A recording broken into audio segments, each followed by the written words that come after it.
നമസ്കാരം. അൺനോൺ മോളിവുഡിന്റെ പുതിയൊരു എപ്പിസോഡിലേക്ക് എല്ലാവർക്കും സ്വാഗതം. മലയാള സിനിമകളുടെ റീമേക്കുകൾ എപ്പോഴും ചർച്ചയാകാറുണ്ട്. റീമേക്കുകൾ മറ്റു ഭാഷകളിലേക്ക് ചെയ്ത് വലിയ രീതിയിലുള്ള ചരിത്ര വിജയങ്ങൾ നേടിയ സംഭവങ്ങളുമുണ്ട്. എന്നാൽ ചില റീമേക്കുകൾ നമുക്ക് കാണാൻ പറ്റാത്ത രീതിയിൽ ദുരന്തങ്ങളുമായിട്ടുണ്ട്.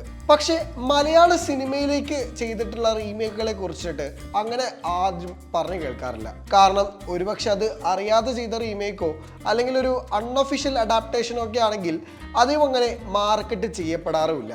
എന്നാൽ നമ്മൾ പോലും വിചാരിക്കാത്ത കുറെ ഹിറ്റ് സിനിമകൾ, ചില സൂപ്പർ ഹിറ്റ് സിനിമകളുടെ റീമേക്കാണ്. അത്തരത്തിൽ മലയാളത്തിൽ വന്നിട്ടുള്ള 5 സിനിമകളെ കുറിച്ചാണ് ഈ വീഡിയോയിലൂടെ നമ്മൾ പറഞ്ഞു വെക്കുന്നത്.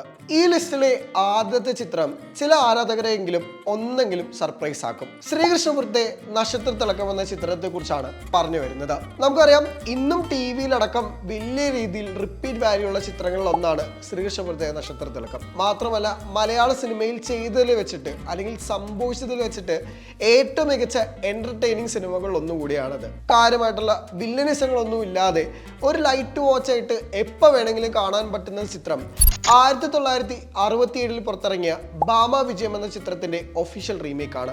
ആ ചിത്രം അന്ന് സംവിധാനം ചെയ്തത് K. ബാലചന്ദ്രൻ ആയിരുന്നു. എന്നാൽ അഡാപ്റ്റ് ചെയ്തപ്പോൾ ഒരുപക്ഷെ മലയാളികൾക്ക് കാണാൻ പറ്റുന്ന രീതിയിലുള്ള മാറ്റങ്ങൾ വരുത്തിയാണ് ചിത്രം പ്രേക്ഷകർക്ക് മുന്നിലേക്ക് എത്തിയത്. ബോക്സ് ഓഫീസിലും വലിയ വിജയമായ ചിത്രം ഇന്നും ആരാധകർക്കൊരു എവർഗ്രീൻ വാച്ച് തന്നെയാണ്. ലിസ്റ്റിലെ അടുത്ത ചിത്രം ദിലീപിന്റെ കരിയറിലെ ആദ്യകാല വലിയ വിജയങ്ങളൊന്നായ മിസ്റ്റർ ബട്ട്ലറാണ്. മിസ്റ്റർ ബട്ട്ലറും വലിയ വിജയമായിരുന്നുവെങ്കിലും 1996 പുറത്തിറങ്ങിയ ഗോപാല എന്ന ചിത്രത്തിന്റെ ഒഫീഷ്യൽ റീമേക്കാണ് നമ്മൾ ഇന്ന് കാണുന്ന മിസ്റ്റർ ബട്ട്ലർ. നമുക്കറിയാം, ചിത്രത്തിലെ ലിഫ്റ്റിലെ ബിരിയാണി വെക്കുന്ന സീനുകൾക്കും പാട്ടുകൾക്കും ഒരേപോലെ റിപ്പീറ്റ് വാല്യൂ ഉള്ള ചിത്രങ്ങളിലൊന്ന് തമിഴ്നാട്ടിലും വലിയ വിജയമായ ഒരു ഫോർമുല ചിത്രമാണ്. പാണ്ഡ്യരാജാണ് അത് സംവിധാനം ചെയ്തതും അഭിനയിച്ചതും. ഈ 2 ചിത്രത്തിനും ഒരു തരത്തിലുള്ള ആരാധകർ ഇപ്പോഴും ഉണ്ട്. ലിസ്റ്റിലെ മൂന്നാമത്തെ ചിത്രം 1999 റിലീസായ ചന്ദാമാമയാണ്. മലയാള സിനിമയിൽ സംഭവിച്ചിട്ടുള്ള ആദ്യകാല ബ്ലാക്ക് ഹ്യൂമർ ചിത്രങ്ങളിലൊന്നാണ് ചന്ദമാമ. ഇന്നും ജഗദീഷ് ശ്രീകുമാറിന്റെ അഭിനയം ആരാധകർക്ക് ഒരു വേറിട്ട അനുഭവം സമ്മാനിക്കുന്ന ചിത്രം വീക്കെൻഡ് അറ്റ് ബെർണി എന്ന അമേരിക്കൻ ചിത്രത്തിന്റെ അൺഒഫീഷ്യൽ റീമേക്ക് ആയിട്ടാണ് നമുക്ക് കാണാൻ സാധിക്കുന്നത്. ഇതിന്റെ അഡാപ്റ്റേഷൻ എന്ന പോലെ പിന്നീട് പല സിനിമകളിലും ഇതിന്റെ ഷെയ്ഡുകൾ വന്നിട്ടുണ്ടെങ്കിലും കുറച്ചുകൂടി എന്റർടൈനിങ് ആയിട്ടുള്ളത് ഇതിന്റെ മലയാളം വേർഷൻ തന്നെയായിരുന്നു. ചിത്രത്തിലെ പാട്ടുകൾക്കും കോമഡി സീനുകൾക്കും ഇന്നും ആരാധകർ ഏറെയാണ്. ചിത്രത്തിന്റെ പാട്ടുകൾ നമ്മൾ മറക്കാൻ ആഗ്രഹിക്കുന്ന പാട്ടുകളുമല്ല. ലിസ്റ്റിലെ അടുത്ത ചിത്രം 2009 റിലീസായ ദിലീപ് റോമ കൂട്ടുകെട്ടിലെത്തിയ കളേഴ്സ് ആണ്. ചിത്രം ബോക്സ് ഓഫീസിൽ ഒരു ആവറേജ് പെർഫോമൻസ് ആണ് കാഴ്ചവെച്ചതെങ്കിലും മറ്റ് ദിലീപ് ചിത്രങ്ങളെ താരതമ്യം ചെയ്യുമ്പോൾ പൊതുവെ റിപ്പീറ്റ് വാല്യൂ കുറവെന്നാണ് കളേഴ്സിനെ എപ്പോഴും പറയുന്നത്. ദിൽ ഹേ തുമാര എന്ന പ്രീതി സിൻഹ ചിത്രത്തിന്റെ ഒരു അൺഒഫീഷ്യൽ റീമേക്കാണ് നമ്മൾ ഇന്ന് കാണുന്ന കളേഴ്സ് ആയിട്ട് സംഭവിച്ചിട്ടുള്ളത്.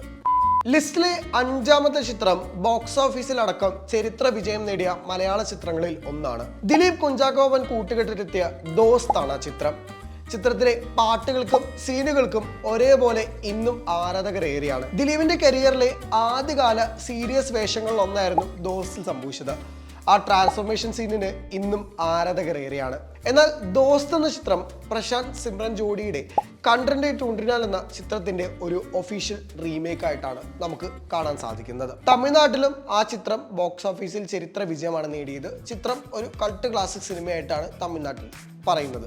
ദോസ്തിനും ഈ സമയത്ത് ആരാധകർ ഏറെയാണെന്ന് നമുക്ക് പറയേണ്ടി വരും. ഈ ഒരു എപ്പിസോഡിൽ 5 ചിത്രങ്ങളാണ് പരിചയപ്പെടുത്തിയത്. ഈ ലിസ്റ്റിൽ ഉൾപ്പെടാത്ത നിങ്ങൾക്കറിയാവുന്ന ചിത്രങ്ങൾ ഉണ്ടെങ്കിൽ കമൻ്റ് ആയിട്ട് അറിയിക്കുക.